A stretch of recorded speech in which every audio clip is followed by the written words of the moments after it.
Fíjense que hay una cosa muy interesante. Yo tuve la oportunidad de estar en centros educativos, en diferentes centros educativos, por más de 30 años, desempeñándome primero como docente y después como directivo. Y hay una de las cosas que fui descubriendo con el tiempo y que también me fui dando cuenta en los docentes que me tocaba dirigir, que a veces nos vamos cansando, vamos teniendo un cierto cansancio, vamos teniendo una situación de decir, amamos nuestra profesión, nuestra misión y nuestra vocación, pero hay veces que no queremos ni siquiera, pues queremos un espacio o queremos llevarla más lento el trabajo o decimos, pues hoy quiero que el puente se alargue un poquito más y no quiero tener mucho que ver, ¿no? Este síndrome, porque es un síndrome que se va presentando de manera silenciosa. Dentro de la salud humana, hay algunas enfermedades que se van presentando de manera silenciosa sin que nos vayamos dando cuenta. Hoy quiero hablarles de un síndrome que seguramente muchos de ustedes ya lo conocen, que es el síndrome de burnout, ¿verdad? Que es el de sentirse quemados, el decir, bueno, pues no quiero ya, me gusta mi vocación y amo a mis alumnos, pero hoy déjenme un poquito, ¿no? Y es muy bueno cuando nos damos cuenta de que esto está sucediendo. Esto es un buen signo, pero a veces no nos damos cuenta de lo que está sucediendo y por supuesto que nuestra salud emocional va en detrimento sin saber qué nos está pasando y también, por supuesto, nuestro desempeño profesional va en detrimento sin darnos cuenta qué es lo que nos va sucediendo. Así que no solamente voy a abordar el tema del burnout, voy a saltarme esto, sino dentro del burnout que también hay que nos va diciendo. Bueno, quiero comenzar por dar una definición, aunque estoy seguro que muchos de ustedes ya lo manejan, pero nos ayudaría sobre todo el definir qué es el burnout para que vayamos identificando sus causas y cómo se va manifestando. Y también, al final, quiero ofrecerles algunas herramientas para prevenir, sobre todo para prevenir. Y si alguno de ustedes ya está en una situación que se vaya identificando con los síntomas y con este síndrome, pues también saber qué puede hacer para poder contrarrestarlo y poder salir de este síndrome, ¿no? Así como lo dice esta diapositiva, el burnout es una forma inadecuada de afrontar el estrés. Todos los que trabajamos delante de grupo, porque tenemos que atender no solo a los alumnos, sino padres de familia, cuestiones de Secretaría de Educación Pública, dirección.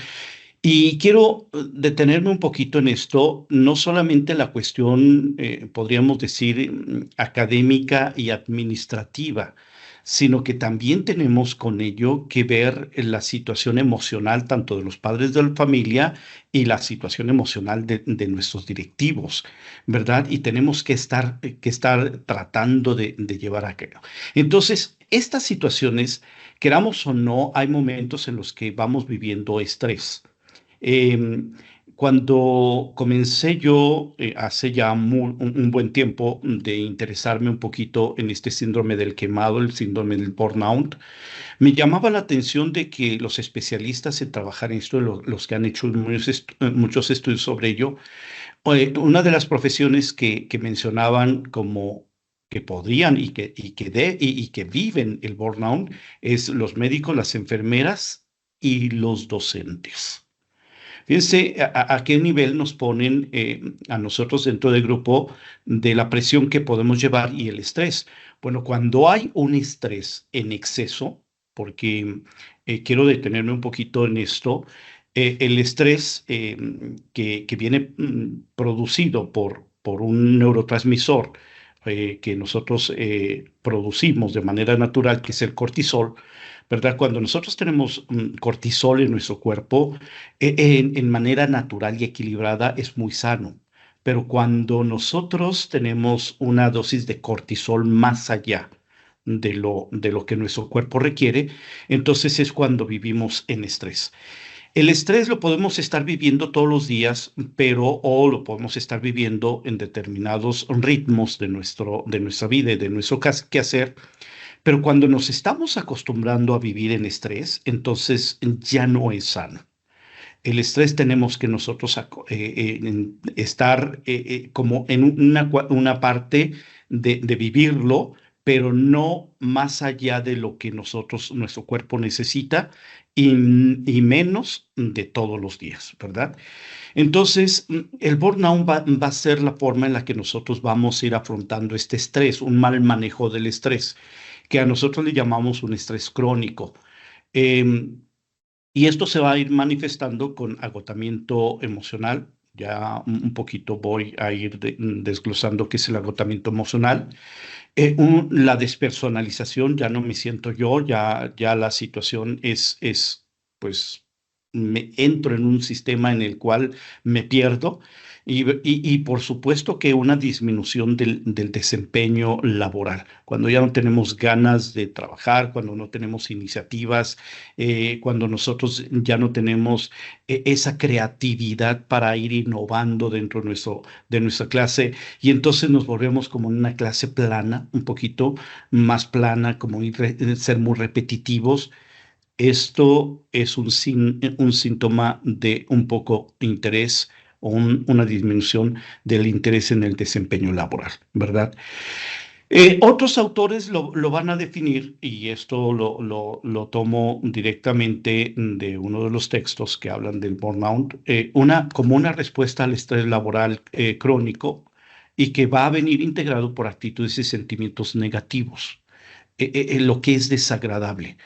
Cuando nosotros trabajamos la parte emocional de las personas, por ejemplo, yo aquí en el consultorio, cuando trabajo la parte emocional, uno de los signos que me sirven mucho para diagnosticar es qué tan a gusto te sientes con lo que estás viviendo. Y si tú no te sientes a gusto con lo que estás viviendo, si no sientes que estás realizando, no sientes que estás aportando algo, pues entonces hay unos sentimientos negativos que hay que quitarlos, ¿no? Entonces, hay sentimientos negativos hacia tu trabajo, hacia las personas con las que trabajas, hacia el mismo rol que estás viviendo tú como docente y dices, bueno, hoy no quiero ser docente, así como, pues decir, siempre estoy agotado, ¿verdad? Esto es lo que podemos definir como el burnout. Aquí ya estoy empezando a dar algunos síntomas que las personas van viviendo. ¿Esto cómo llega? ¿Cómo llega el burnout? Vuelvo a repetir, a veces llega sin darnos cuenta, vaya entrando silenciosamente, ¿verdad? Como puede ser una hipertensión. Y bueno, la causa por la que nosotros vamos adquiriendo el burnout no es única, es multicausal y además es muy complejo. Uno de los datos importantes y podríamos decir, del elemento que siempre va a estar es el estrés. Pero hay otros factores que van a ir contribuyendo a que con el estrés. Por ejemplo, el aburrimiento, siempre lo mismo, no la innovación, no hay creatividad. La crisis en el desarrollo de la carrera profesional, también las pobres condiciones económicas con las que a veces trabajamos y la falta de material, ¿verdad? La sobrecarga laboral, la falta de estímulos. Cuando me ha tocado a mí dar alguna conferencia a los docentes en algunas de los colegios que nos hacen favor de invitarnos, y que trabajo yo con los docentes, hablo mucho sobre todo del acercamiento, de la vivencia emocional. Hay por ahí un taller que estamos trabajando con el grupo editorial, que es el taller de inteligencia emocional, y en el que enseñamos y damos herramientas tanto a los directivos como a los docentes para poder tener este bienestar emocional y que aprendamos también a recargarnos mutuamente con emociones positivas y con emociones que nos ayuden. Entonces, cuando tampoco hay una de me miraste, por lo menos hay un asentimiento de que todo va bien, una palmadita en la espalda, también es una forma en la que uno va cansándose, ¿verdad? Y bueno, pues la pobre orientación profesional y el aislamiento, cuando nosotros nos vamos aislando o nos van aislando, ¿verdad? Por diferentes factores. A veces es social, a veces es emocional, a veces es profesional, pero cuando nosotros vamos viviendo esto, generado a la carga de trabajo, pues puede ser que vaya entrando este burnout, ¿verdad? Eh, si hay alguna pregunta, yo les pido por favor que lo vayan anotando en el chat y ya María me hará favor al final de irme confundiendo, ¿verdad? ¿Cuáles son los factores de riesgo? Hablamos de que hay factores multicausales, es decir, que no es solamente una causa, ¿verdad? Entonces, que es multifactorial. ¿Y cuáles son estos factores que pueden estar provocando un burnout? Primero, pues los personales. La carga que cada uno trae, la problemática que cada uno trae personal, que no, nada tiene que ver con la institución, que nada tiene que ver con nuestra profesión, que nada tiene que ver con nuestra vocación, pero es algo ya mío personal. Por ejemplo, la edad en la que estoy trabajando.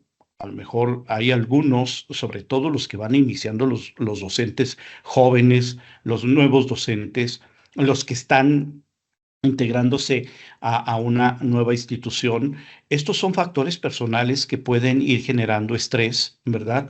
La edad, el género, ¿verdad? Hay colegios en los que son más de personal femenino y cuando llega un masculino, pues genera un poquito así como de remirarme, de aislarme o puede ser lo contrario, ¿verdad? De todo, de ir centrando la atención en el nuevo que llegó, ¿verdad? Y también la cuestión ahora que en las instituciones ha habido una apertura a los, a los personas que podremos decir homosexuales o de otro género, ¿verdad? Pues también esto es una causa que puede estar viniendo, ¿verdad? Y aunado a esto, a problemas familiares que podemos estar viviendo también de manera personal. En algunas instituciones, y esto lo comento porque lo he escuchado en varias ocasiones, en que en algunas instituciones dicen, bueno, mira, tus problemas déjalos en la puerta y tú entras sin problemas y cuando salgas del trabajo retomas tus problemas. Esto es muy difícil, esto no se puede. Lo mejor es aprender a regular y administrar y a reparar esas emociones, porque yo no me puedo quitar lo que me está machucando el dedo o me está lastimando, pero sí tengo la necesidad y tengo la obligación de saber distinguir y saber manejar bien mis emociones, ¿verdad? Para poderlo llevar. Pero esto lo cargamos al interior de la institución, ¿verdad? Bueno, pues este es uno de los factores de riesgo, que es el personal. Y esto hay que cuidarlo, hay que tenerlo mucho, hay que tener mucha atención en ello. También lo que puede ser una inadecuada formación profesional, sobre todo cuando vienen todas las reformas, cuando vienen todas las nuevas disposiciones o que no somos tan competentes, no tenemos las competencias adecuadas para llevar de una manera adecuada nuestro trabajo. Ciertamente que para esto, pues la responsabilidad es de cada uno de los docentes cuando descubre que hay una formación profesional inadecuada, pues lo mejor es ponerse al día con ello, ¿verdad? Pero ciertamente mientras lo hace, pues hay un estrés, hay una situación que puede ir manejando, ¿verdad? Este, y bueno. Esto va a generar también que haya un poco o una escaso autocontrol emocional.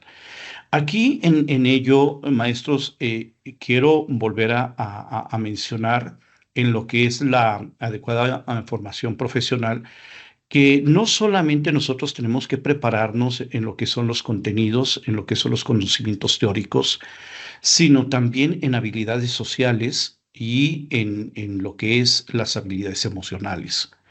Son muy importantes porque esto logra trastocar, ¿verdad? Y lo que luego vamos a recibir, precisamente porque estamos en una situación social y en un servicio a otros y nos han confiado también, los padres de familia nos confían el cuidado y la formación de sus hijos y por supuesto que también nuestra carga emocional la reciben ellos.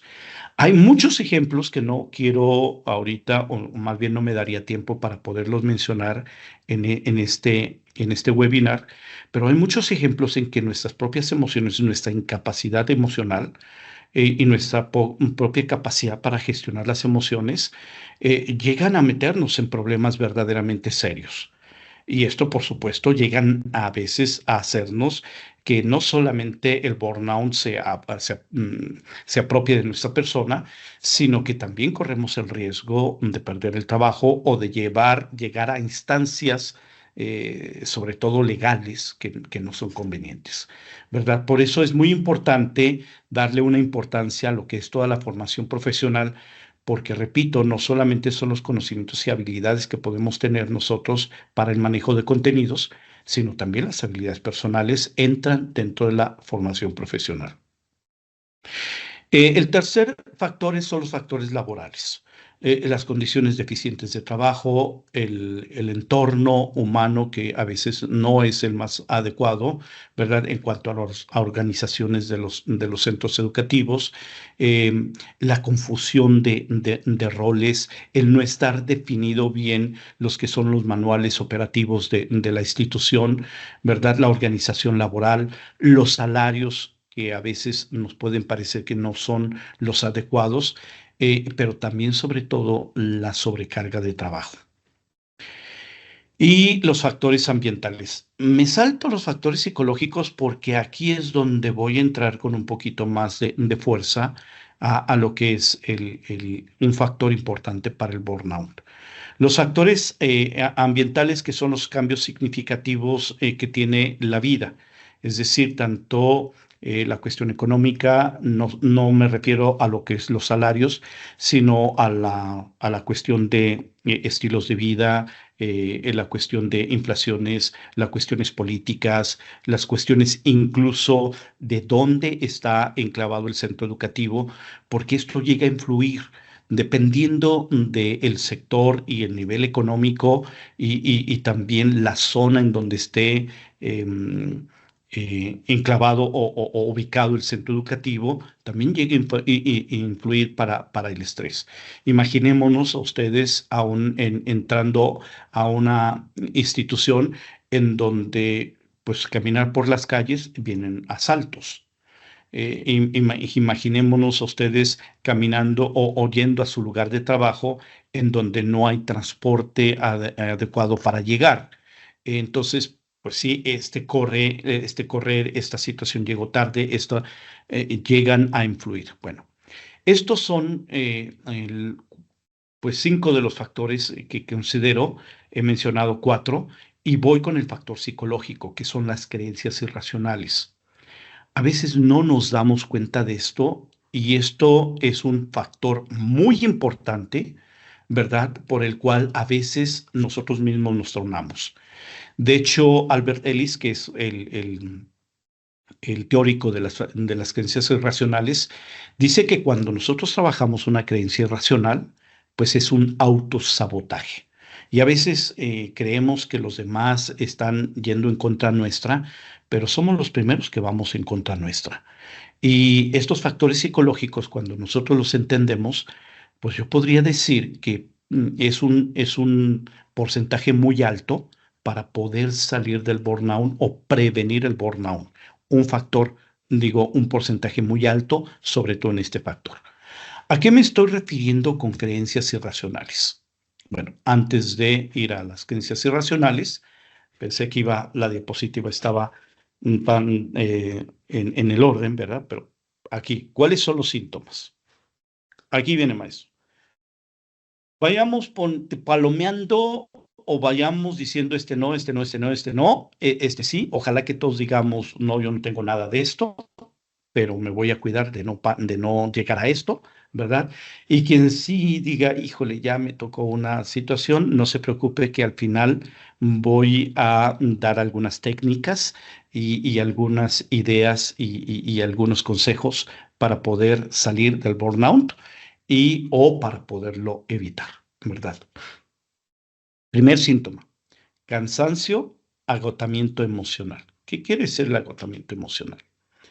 El agotamiento emocional se va manifestando con llevar las emociones, sobre todo las emociones de valencia negativa, ¿verdad?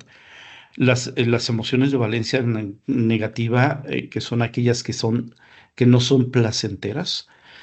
No me gusta hablar de emociones malas, porque ninguna emoción es mala por naturaleza, pero sí hay emociones que se viven de manera desagradable. Son las que le llamo de valencia negativa. Aquí son emociones que no son agradables. Cuando las llevamos a un extremo en el cual ya nos está causando un bienestar de sentirnos bien, entonces estamos llegando a un agotamiento emocional. O puede ser al contrario, de que ya no sintamos nada. Es decir, que ya todo nos vale, ya ni nos enoja, ni nos preocupa, ni nada. Aguas en los dos extremos. Cuando estamos eh, cargando las tintas a ser muy sensibles, ¿verdad? A lo que es la carga emocional o lo que es no me mueve ninguna emoción. Hay un instrumento que es de autovaloración para ver cómo estamos en el agotamiento emocional y cómo manejamos nuestras emociones, ¿verdad? Que lo pueden encontrar en internet y ahí están las indicaciones. Es profesional, por supuesto. Están las indicaciones de cómo evaluarlo, cómo aplicarlo y cómo evaluarlo, ¿verdad? Claro que si ustedes van a hacer esta autoaplicación, pues primero lo contestan y ya después leen cómo lo van a evaluar, porque si no va a estar un poquito, digo, afectada el resultado. Lo mejor sería que cada uno, digo, que otra persona o que un profesional nos aplicara este cuestionario, ¿no? Se llama TMMS.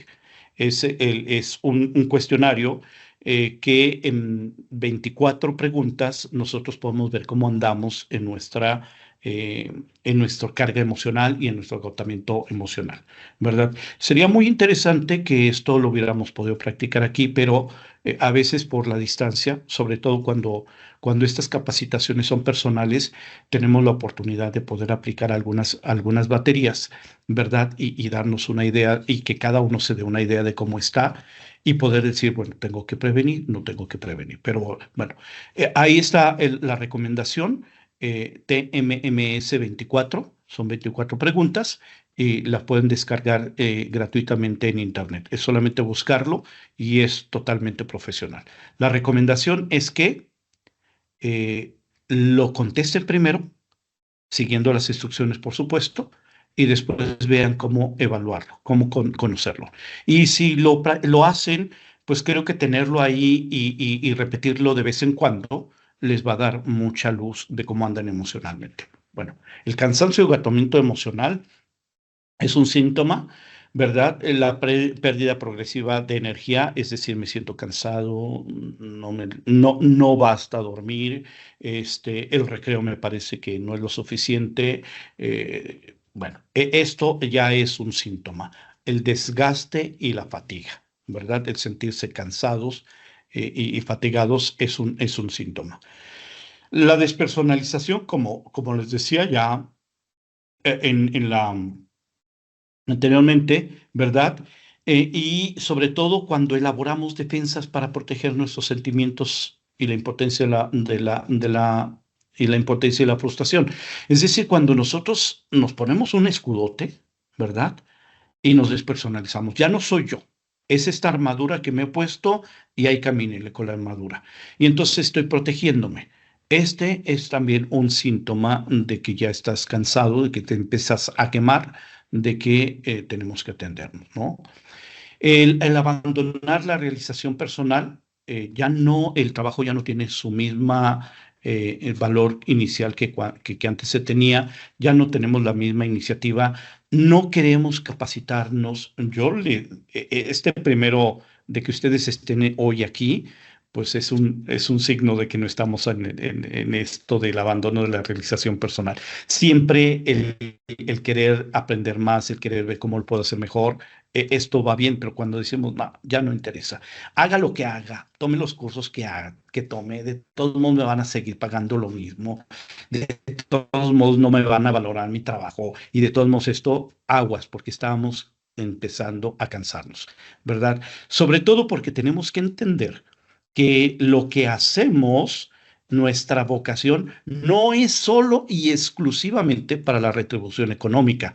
Por supuesto que trabajamos por una retribución económica, pero el trabajo que hacemos también tiene que aportarnos mucho a nosotros, ¿verdad?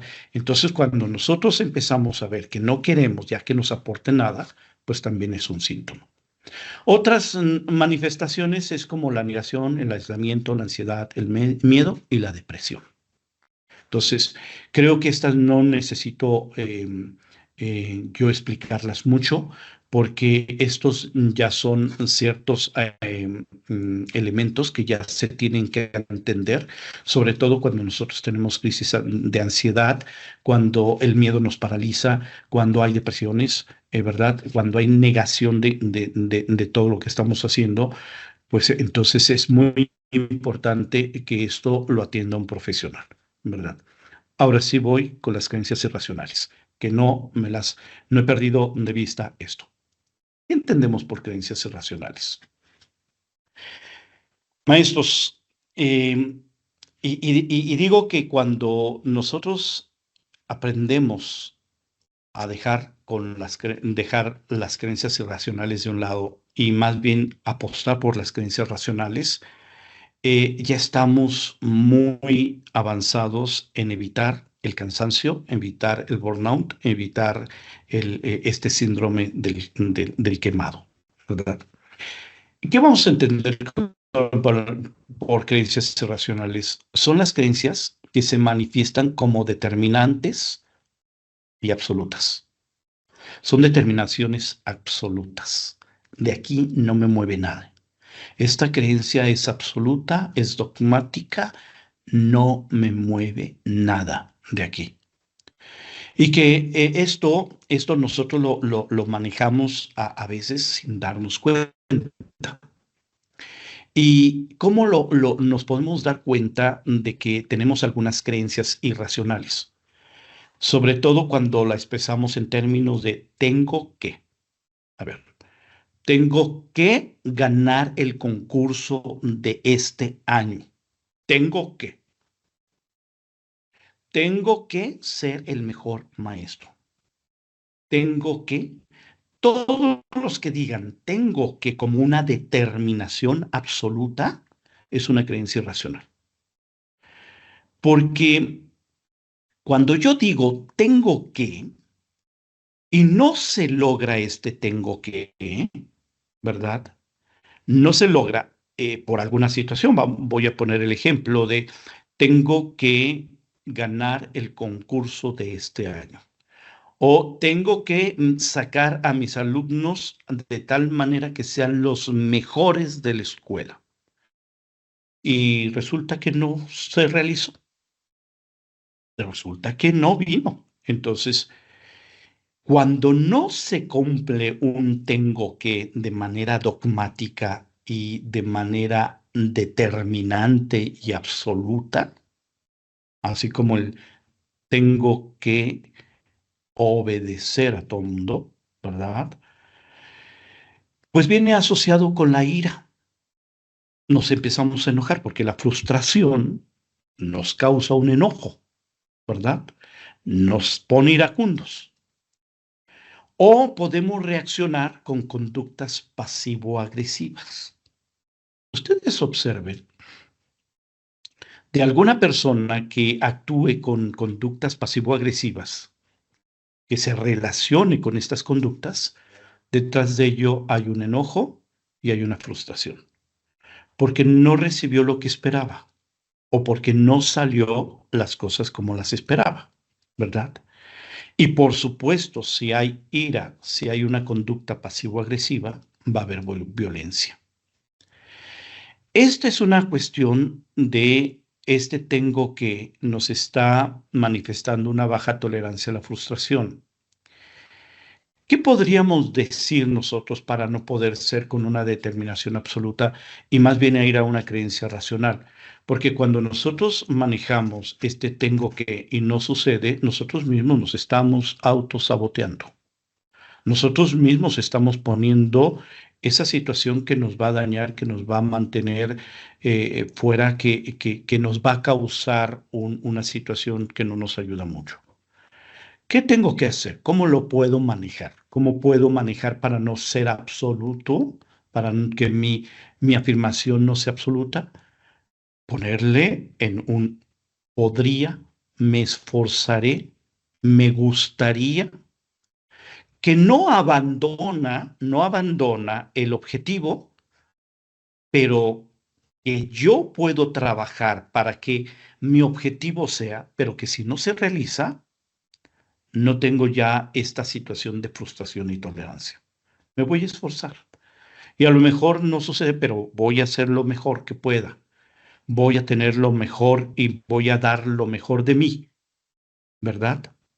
Esto es una situación que podemos trabajar. El otro es la otra frase con la que se vinculan estas creencias irracionales es con el debería. Y tanto es para uno, ¿verdad? Como para la otra persona, es decir, para el otro.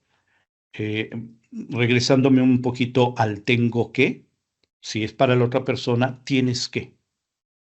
Es que tú, director, tienes que reconocerme. Tú tienes que, y si no lo hace, entonces la segunda frase también es el debería. Tú deberías de respetarme, y si no lo hace, porque ciertamente que nosotros no podemos controlar lo que otra persona, las decisiones de otra persona, la conducta de otra persona, no la podemos controlar. Es decir, no podemos determinar de qué manera va a actuar una persona o no. Nosotros recibimos la conducta de otra persona, nosotros recibimos los comentarios de otra persona y tenemos que ser nosotros responsables de cómo vamos a reaccionar hacia lo que estamos recibiendo de otra persona. Pero cuando decimos yo debería de ser el mejor, yo debería de tener el mejor salario, yo debería de ser reconocido, cuando no se da, viene la depresión, que si recordamos es uno de los puntos, es una de las causas del burnout. Viene la depresión, viene la ansiedad, pero también viene la culpa. Es que yo no hice todo lo necesario y debería de estar allí, yo debería de haber estado promovido, pero no fue culpa mía, yo no lo hice, no nos ayuda nada. Entonces vamos mejor manejándolo como me gustaría, podría, con todos estos verbos más en infinitivo, ¿verdad? Que poder hacerlos absolutos. Porque cuando yo trabajo el debería, y no se cumple, entonces estoy yéndome al tremendismo. Pero esto no se puede tolerar, es que yo debería de, y nos volvemos más tremendistas en todo lo que nosotros estamos manejando, ¿verdad? Y el tercer punto o la tercera frase con la que nosotros identificamos estas creencias irracionales es con el estoy obligado a o estás obligado a. estás obligado a respetarme, estás obligado a aplaudirme, estás obligado a promoverme, estás obligado, o yo estoy obligado a responder de esta manera, estoy obligado a esto, que no tenemos que confundirlos con las obligaciones que ya son de por sí laborales, ¿eh? Esto no, es decir, estoy obligado a llegar puntual, pues no es una obligación, es un requerimiento, ¿verdad? No tenemos que confundirlos con los requerimientos, pero sí con esas autoimposiciones que nosotros mismos nos hacemos o que otras personas tratan de imponernos y que no van con nuestra labor docente o con nuestro desempeño. Entonces, hay muchas cosas que después vamos teniendo y que nos van asignando y entonces a lo cual nos sentimos obligados, ¿verdad? A ver, una situación que decimos, a ver, yo estoy obligado a eh, tener el mejor promedio de la escuela. Pues es un buen deseo y hay que trabajar por él, pero no hay una obligación, ¿verdad? Porque cuando nosotros manejamos esto, estoy obligado a, viene cuando esto no sucede y nos encontramos que no se cumplen, vienen entonces los sentimientos de lástima por uno mismo. No soy competente, no sé hacer las cosas bien, es que a mí nadie me mira, es que a mí nadie se fija en mi trabajo, y entonces viene ese sentimiento de lástima por uno mismo, ¿verdad? Por uno mismo, que también luego van generando problemas de autodisciplina. Y por ende nos volvemos más condenatorios en nuestros juicios hacia los demás. Solemos condenar a los demás o condenarnos nosotros. Estas tres frases, maestros, es bien importante que nosotros aprendamos a manejarlas no como absolutas, no como dogmáticas y determinantes, porque siempre hay un espacio en donde no se van a poder cumplir. Sí puedo manejar yo, debería de llegar temprano a clase, sí, pero no como una situación absoluta, determinante, dogmática, que se me está imponiendo, que me está haciendo sentir que es una carga, pero sobre todo las situaciones cuando nosotros nos autoimponemos metas o situaciones, vamos a decir, incentivos, ¿verdad? Que no dependen de nosotros el cumplimiento. Cuando dependan todo de nosotros el cumplimiento y que todo se vaya a dar, bueno, pues vamos manejando los verbos, pero cuando no depende de nosotros, cuando no depende del todo, y nosotros nos obligamos u obligamos a otros de manera determinante, esto cuando no sucede, vienen las situaciones que no nos ayudan y sobre todo que van a dar espacio al burnout. Ok. Vamos a ver cuáles son las cuestiones del tratamiento o la prevención. Yo voy a poner en 6 o estoy ofreciéndoles 6 puntos. No son todos, hay algunos otros más, pero me parece que son los más importantes, los que podemos trabajar. Vamos a iniciar con el primero. Un proceso personal de adaptación de las expectativas a la realidad cotidiana. Es decir, trata de evitar estar en lo que son las creencias irracionales y ve adaptándote a una realidad cotidiana, ¿verdad? Ve haciendo análisis y ve revisando en dónde estás y aterrizando un poquito los pies sobre la tierra, ¿verdad? El segundo es el equilibrio en áreas vitales. Trata de trabajar por tener un ambiente y un entorno familiar sano. Este es un poquito complejo, puedo decirlo, porque no depende de todo de nosotros. Pero aquí hay una cuestión importante que me gustaría detenerme para poderlo decir. Voy a poner un ejemplo que me viene a la cabeza, ¿verdad? Yo tengo en mi casa una situación de violencia intrafamiliar, por decir así, pero no depende de mí. La violencia intrafamiliar es que mi padre vive ahí conmigo y no se puede ir a vivir a otro lugar y mi padre lo tengo que estar cuidando y mi padre es el que causa la violencia intrafamiliar. No depende de mí, pero tampoco lo puedo correr. ¿Qué puedo hacer? Lo que puedes hacer es poder tener recursos, los cuales se van aprendiendo a tener y también se van aprendiendo a tener en la terapia, para tener recursos para poder aprender a vivir en un contexto en el que no es favorable, pero que aprendas a vivir y aprendas a manejar emocionalmente la situación. Es decir, no te enganches tan fácilmente en una situación que no puedes cambiar y aprenderlas a vivir y aprender a gestionar.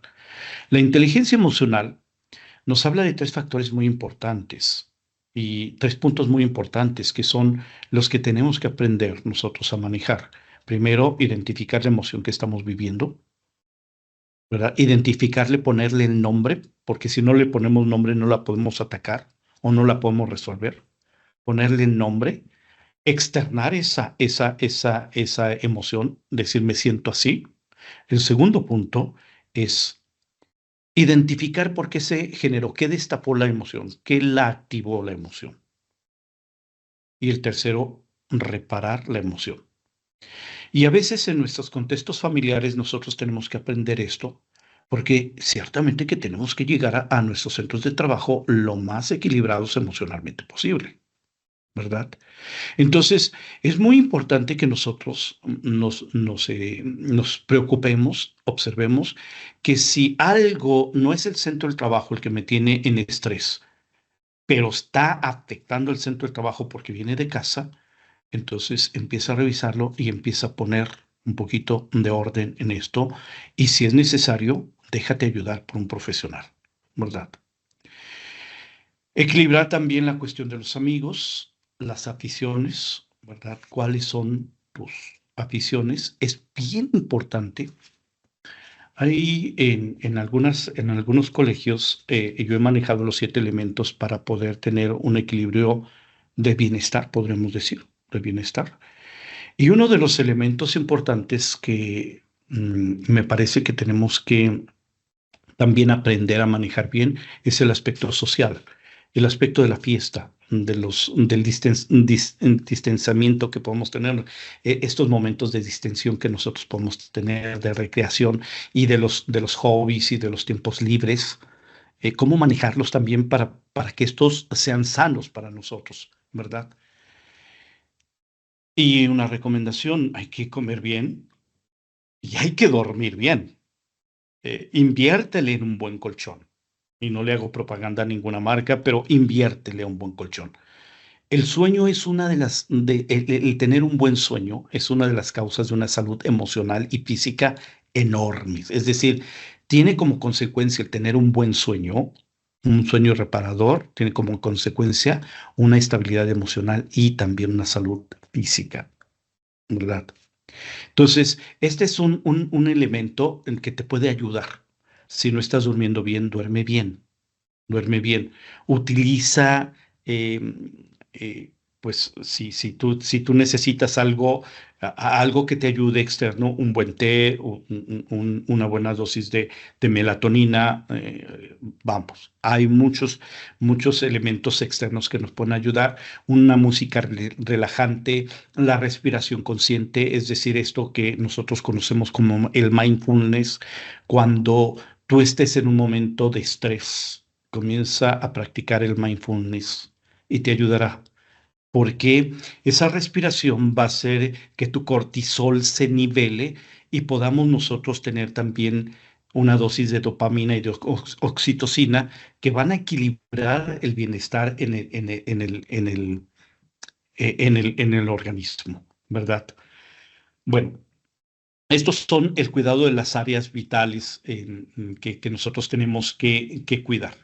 Y el tercer punto El tercer punto que podemos trabajar es el fomento de una buena atmósfera en tu equipo de trabajo, en los espacios comunes que tienes, ¿verdad? Procura que el ambiente de trabajo sea un ambiente en el que también te sientas bienvenido, que sea apropiado para ti. Si puedes contribuir vamos, a tener algo personal, un florero, algo que te identifique en tu espacio de trabajo, en la sala de maestros, en donde te sientas a gusto, que sientas que también es un espacio tuyo, te va a ayudar mucho porque esto te va a traer pues mucha tranquilidad, pero además una identidad y una identificación con tu centro de trabajo. Asimismo, también aprende a hacer equipos de trabajo que tengan los mismos objetivos comunes, ¿verdad? Que tengan objetivos comunes. Eh, em, Platica tus proyectos, platica hacia dónde quieres llegar. Trata de unir fuerzas, trata de trabajar en conjunto, trata de tener equipos que te apoyen y a los cuales apoyar. Esto también te da una salud emocional y una salud en laboral, ¿verdad? Limpia la agenda laboral eh, y también la agenda de tiempos libres, es decir, revisa tu agenda. Haz una buena administración de tu tiempo, una buena administración de tu tiempo. A veces el estrés viene por una falta de administración del tiempo. Entonces, cuando nosotros empezamos a revisar nuestras agendas y decimos, a ver, esto lo puedo evitar, esto le tengo que dar menos tiempo, a esto le puedo dar un poquito más de tiempo, y empezamos nosotros a poner en importancia, a ir graduando nuestras actividades y nuestra agenda, ayuda mucho también, ¿verdad? No dejes la formación continua. No dejes la formación continua.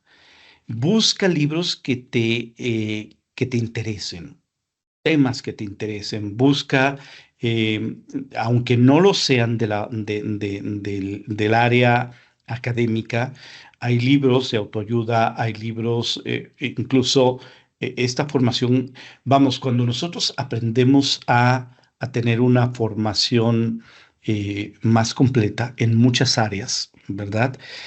Tenemos mucho más herramientas para también en nuestras clases sacar y poner ejemplos de mucho. ¿Pero por qué? Porque lo hemos leído, porque lo hemos vivido, entonces, o porque hemos asistido a ciertos grupos.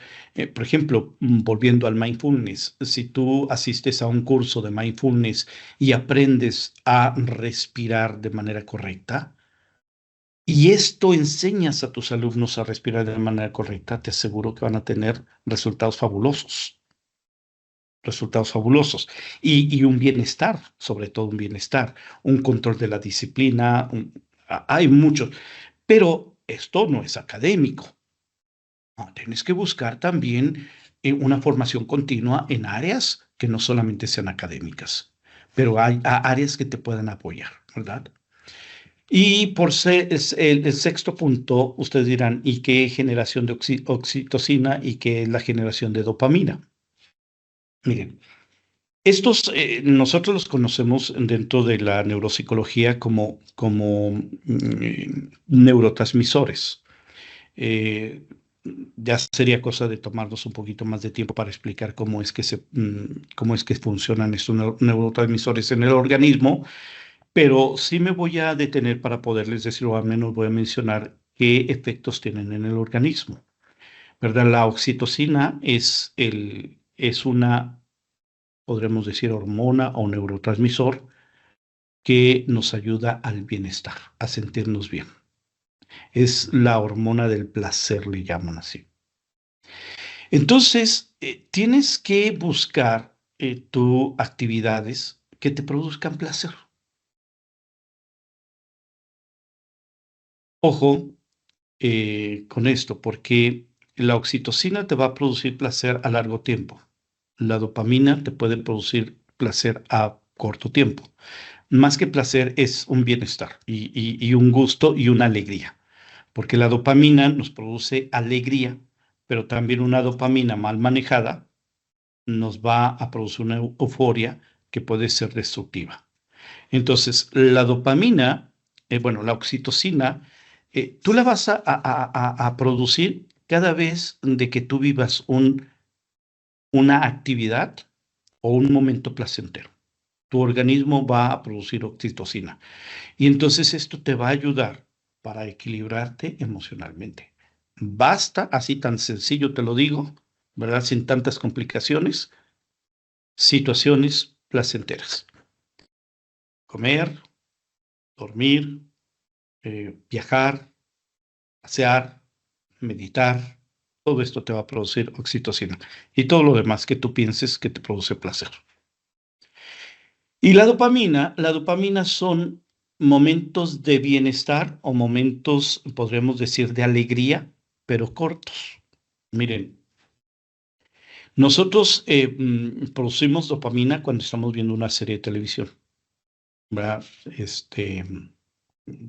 Y cuando nosotros decimos, ya se acabó el primer capítulo y me lanzo al segundo, y hay gente que se avienta toda la serie en una sola sentada, ¿verdad? En un fin de semana, pues está produciendo momentos de placer, que no convienen estos. Más bien, velo, la dopamina, vela como dosificando, momentos de alegría dosificados, que te van a ayudar para que junto con la oxitocina, te vayan haciendo un buen equilibrio, ¿verdad? Estos son los 6 elementos que yo te recomiendo como tratamiento o como prevención para que no caigas en el burnout y para que tú puedas también trabajar o evitar lo que son las creencias irracionales, ¿verdad? Veo que nos queda muy poco tiempo. Y yo quisiera ya en este momento abrir un espacio para preguntas, porque después va a venir el agradecimiento y después viene con María el elemento un elemento de evaluación. María, no sé si tengo yo por ahí algunas preguntas, algunas reacciones. No, yo creo ¿Nada? que las reacciones las tenemos aquí en el corazón porque has sido excelente y tienes muchos corazones. La pregunta es si vamos a enviar esta grabación. Les quiero decir que generalmente los webinars más bien generalmente se editan y luego se suben a @play, entonces estamos por estrenar esta nueva sección en @play, que quien no se ha registrado a nuestra plataforma, pues les invitamos a que se sumen porque es una plataforma de formación docente y la verdad es que pues es excelente. José Luis, no hay ninguna más que felicitaciones, gracias, me ha abierto nuevas posibilidades, nos facilitas la constancia, pues la constancia les llega de forma automática, ahorita voy a poner en el chat en qué link la pueden descargar, más o menos en unos 5 días antes. Y el registro de todos los webinars, les recuerdo que lo pueden seguir en Docentes en Línea, que aquí José Luis ya nos puso el código QR y abajo está la invitación para el WhatsApp. La verdad es que pues les ha encantado, José Luis, muchas, muchas gracias. Y si alguien tuviera alguna pregunta, pueden utilizar el chat. Está apagado el micrófono a propósito, no crean que se nos ha olvidado. Pero bueno, dentro de los comentarios es que ha sido un material muy valioso para mejorar su desempeño y pues bueno, creo que tú estás viendo todas las reacciones y muchas, muchas gracias. La verdad es que es un tema que nos ha llenado a todos, creo que nos sirve. Los comentarios son excelentes, de excelente orador. Una pregunta, ¿está bien tomar medicamento para elevar la dopamina? Aquí hay una oxitocina, pregunta un profesor. Ciertamente que hay medicamentos para elevar la oxitocina y la dopamina, pero estos tienen que ser bajo estricto control médico y esto solamente un psiquiatra o un neurólogo. Son las dos personas que están capacitadas para hacer la valoración si necesitas de manera, diremos, a través de medicamento elevar tu oxitocina y tu dopamina. Les he hecho la propuesta de manera natural, porque nuestro cuerpo lo produce de manera natural, pero cuando de manera natural no se puede producir, entonces sí hay que ayudar con un medicamento, pero esto solo bajo control médico, supervisión médica de un psiquiatra o de un neurólogo. Ok, pues muchas gracias, eso es cierto. Siempre, yo creo que esta charla más bien nos ha dado una muy buena orientación, nos ha dado un punto de partida, la verdad es que así lo veo. Y si alguien tiene alguna situación como más, digamos, con mucho más detalles o más profundidad, pues la recomendación, como dice José Luis, es justamente acercarse a un psicólogo, acercarse a un psiquiatra. Y también desde la parte docente creo que es importante que no nos sintamos todólogos, ¿no, José Luis? Que Es muchas veces correcto. sí, que la canalización es importante. A veces tenemos dentro de nuestro colegio, pues un psicólogo que está en el departamento de psicología y a veces también ellos entran en burnout porque la exigencia de un padre también es muy difícil. Entonces siempre recordemos que la escuela es un puente entre la familia. Evidentemente, o sea, cuando está el alumno al centro, la escuela es un puente para la familia y nuestro papel como educadores siempre llega hasta el punto de canalizar. ¿Por qué? Porque tampoco no somos expertos en psicología, al menos que haya gente que sí está experta, que sí sea experta, aún así tampoco se recomienda que se haga dentro del ámbito escolar, simplemente canalizarlo. ¿No, no es así, José Luis, o pudiera estar yo Sí. equivocada? No, no, es correcto, María, estás en todo lo correcto. Es decir, a veces nosotros creemos que como somos docentes y tenemos esa responsabilidad de ser ejemplo y de guiar a los alumnos, lo sabemos todo y debemos de tener, otra vez con las creencias irracionales, debo de tener una inteligencia emocional muy sana. Pues no, hay muchas situaciones, pero lo bueno es que tenemos elementos para poder mejorar en lo que estamos haciendo. Y una de estos elementos y una de estas ayudas es precisamente este webinar, ¿no? Hay una pregunta que me llamó la atención en el chat que dice que sí, el burnout se transfiere a los alumnos. Miren, el burnout no es como una gripe que si yo lo tengo, mi alumno lo va a tener también. Son condiciones que se van dando. Hay alumnos que ciertamente nosotros los estresamos, que no son capaces de llevar el estrés que nosotros estamos también generando hacia los alumnos, que los padres de familia están generando un estrés por pedirles resultados, calificaciones, etcétera, y no tienen esta capacidad y por supuesto que sí, llegan a, a tener un burnout porque no hay una resiliencia en el alumno, ¿no? Pero no es que nosotros se lo hayamos transmitido como si fuera una gripa. Es posible que nosotros estemos mandando elementos que el alumno no puede manejar y que generan en el alumno un burnout.